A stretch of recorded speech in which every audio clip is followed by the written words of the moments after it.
آپ کو اہم خبر دیں کہ کوئی ملک کے خلاف سازش کرے گا تو آگے بڑھ کر اس کا راستہ روکیں گے۔ دفاع پاکستان کونسل کا اعلان۔ مولانا احمد لدھیانوی نے وارننگ دی کہ معاملات سڑکوں کے بجائے ایوانوں میں طے کیے جائیں۔ کوئی سڑکوں پر نکلا تو پھر دفاع پاکستان کونسل بھی سڑکوں پر نکلے گی۔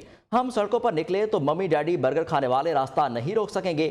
ہم انتشار برداشت نہیں کریں گے۔ اسلام آباد میں دفاع پاکستان کونسل کے زیر اہتمام استحکام پاکستان کانفرنس ہوئی۔ دفاع پاکستان کونسل نے قرارداد منظور کی ہے جس میں ملکی سالمیت کے ضامنوں کے ساتھ مکمل غیر مشروط اظہار یکجہتی کیا گیا۔ قرارداد میں کہا گیا کہ سیاسی و مذہبی قوتیں اداروں کو متنازع بنانے سے گریز کریں۔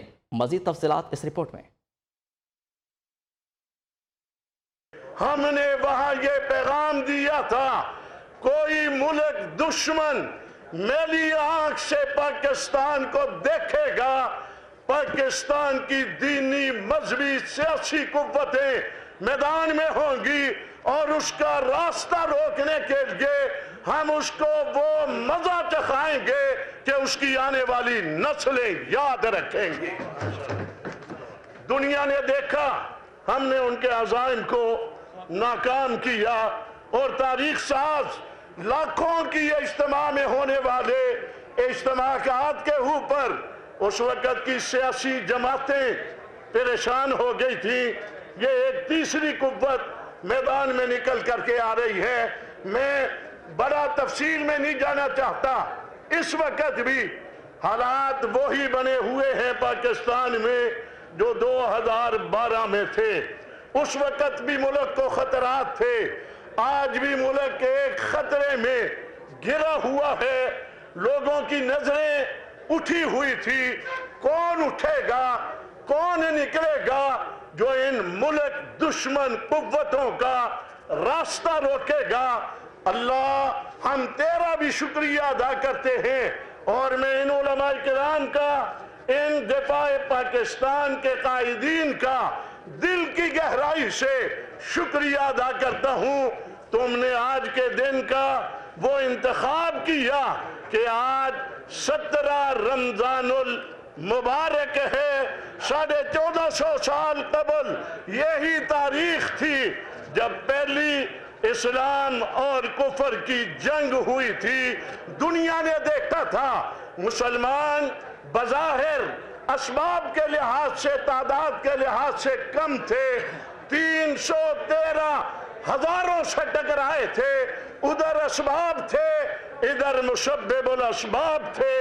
دنیا نے دیکھا اسباب والے شکست کھا گئے تھے اور جن کا عقیدہ یقین مسبب الاسباب کے اوپر تھا، کامیابیوں نے ان کے قدم چوم کر کے دکھائے تھے۔ ہم انہی کے نام لیوا ہیں، ہم انہی کے در کے میں جھگڑا ہوا ہے۔ چند ارب ڈالر کے لیے آئی ایم ایف ہمیں ناک سے نکیریں نکلوا رہا ہے۔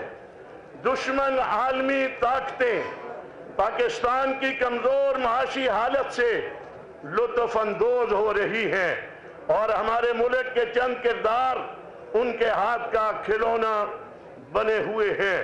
انتہائی قابل احترام قوموں کی سیاسی عسکری طاقت ان کی معاشی طاقت پر منحصر ہوتی ہے۔ آزادی و خود مختاری، قومی تشخص، قومی وقار، شخصی خوشحالی اور ملک کی نظریاتی سرحدوں کی حفاظت کے لیے معیشت بنیادی اہمیت کی حامل ہوتی ہے۔ دفاع اور معیشت ساتھ ساتھ چلتے ہیں۔ خوشحال عوام ہی کسی قوم کی اصلی طاقت ہوتی ہے، لیکن بدقسمتی سے کچھ برسوں سے ہماری معیشت مسلسل تنزلی کا شکار ہے۔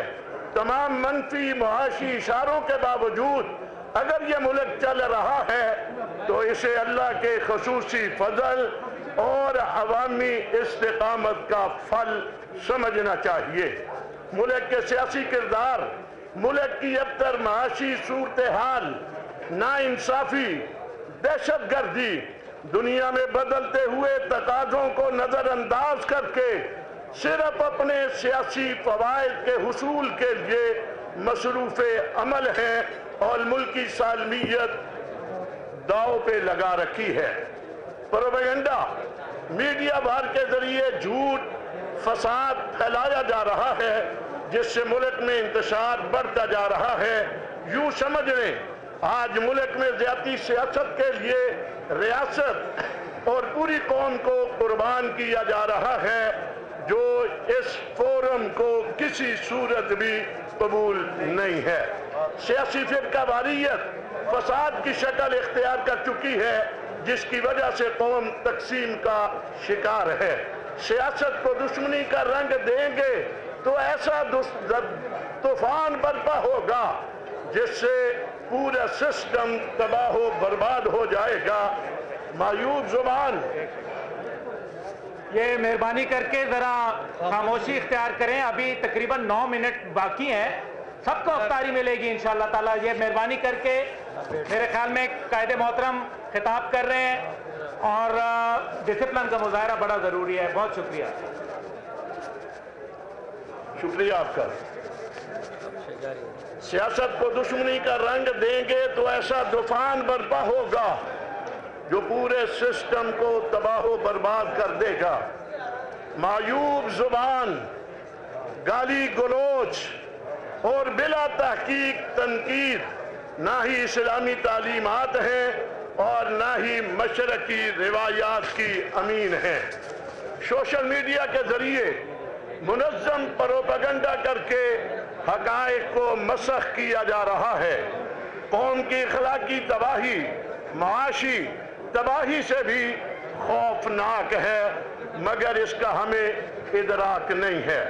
وطن عزیز کو اپنی بقا، آزادی و خود مختاری، قومی افتخار درپیش ہے. ہماری آزادی، خود مختاری اور سالمیت خطرے میں ہے. ہمیں پاکستان کی نظریاتی اور دفاعی سرحدوں کی حفاظت کے لیے ایک ایسی حکمت عملی کی بنیاد رکھنی ہے جو ہماری آزادی، خود مختاری، قومی وقار اور قومی مفادات کے تحفظ پر مبنی ہو. چند قومی مفادات ایسے ہیں جن پر سمجھوتا نہیں کیا جا سکتا. ملکی دفاع صرف عسکری دفاع تک محدود نہیں ہے بلکہ اس کی کئی جہتیں ہیں جو سیاسی، انسانی، عسکری، ثقافتی اور معاشی میدان تک پھیلی ہوئی ہیں. اس سیاق و سباق کو سامنے رکھتے ہوئے جو دفاعی حکمت عملی بنائی جائے اس میں ملک کی آزادی، خود مختاری اور سالمیت کو اولین اہمیت حاصل ہونی چاہیے.